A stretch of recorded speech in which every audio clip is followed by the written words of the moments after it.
ഫലസ്തീൻ അംഗീകരിക്കാതെ ഇസ്രായേലുമായി ബന്ധം സാധ്യമാകില്ലെന്ന് സൗദി അറേബ്യ വീണ്ടും യുഎസിനെ അറിയിച്ചു. സൗദിയുടെ നിലപാട് പേര് വെളിപ്പെടുത്താത്ത നയതന്ത്രജ്ഞനാണ് പ്രാദേശിക മാധ്യമത്തോട് പങ്കുവച്ചത്. ഇസ്രായേലിനെ അംഗീകരിച്ചാൽ സൗദിക്കെതിരെ ഉണ്ടാകുന്ന സുരക്ഷാ ഭീഷണി തടയാൻ യുഎസിന് പോലും സാധിക്കില്ല എന്നും മുതിർന്ന നയതന്ത്രജ്ഞൻ പറഞ്ഞു.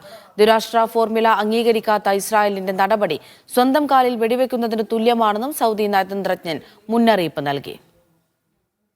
സൗദിയുമായി ഇസ്രയേലിന്റെ ബന്ധം സ്ഥാപിക്കാൻ യുഎസ് ശ്രമം തുടരുന്നതിനിടെയാണ് സൗദി വീണ്ടും നിലപാട് വ്യക്തമാക്കിയത്. സൗദി അറേബ്യ യുഎസിന് നൽകിയ മറുപടിയുടെ വിശദാംശങ്ങൾ പേര് വെളിപ്പെടുത്താത്ത സൗദിയിലെ മുതിർന്ന നയതന്ത്രജ്ഞൻ പ്രാദേശിക മാധ്യമങ്ങളോട് പങ്കുവച്ചു. ഇസ്രയേലുമായി സൗദിയെ അടുപ്പിക്കാനാണ് യുഎസ് ശ്രമം. എന്നാൽ അതിന്റെ പേരിൽ സൗദിക്കുണ്ടാകുന്ന സുരക്ഷാ ഭീഷണി തടയാൻ യുഎസിനാകില്ല. സൗദിക്കുള്ള ആയുധ കരാറുകൾക്ക് പോലും യുഎസ് വിലങ്ങായി നിൽക്കുകയാണ്. ഈ സാഹചര്യം ചൂണ്ടിക്കാട്ടിയാണ് നയതന്ത്രജ്ഞന്റെ തുടർന്നുള്ള വാക്കുകൾ.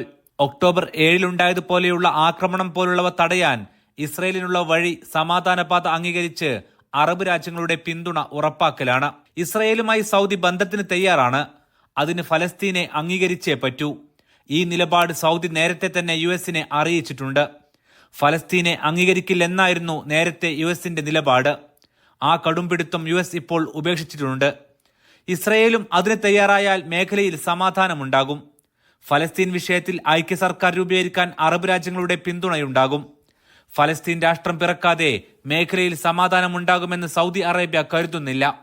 ഇത് അംഗീകരിക്കാൻ കൂട്ടാക്കാത്ത ഇസ്രയേൽ സ്വന്തം കാലിൽ വെടിവെക്കുന്ന നടപടിയാണ് ഇപ്പോൾ ചെയ്യുന്നതെന്നും സൗദി നയതന്ത്രജ്ഞൻ അറബ് മാധ്യമത്തോട് പറഞ്ഞു.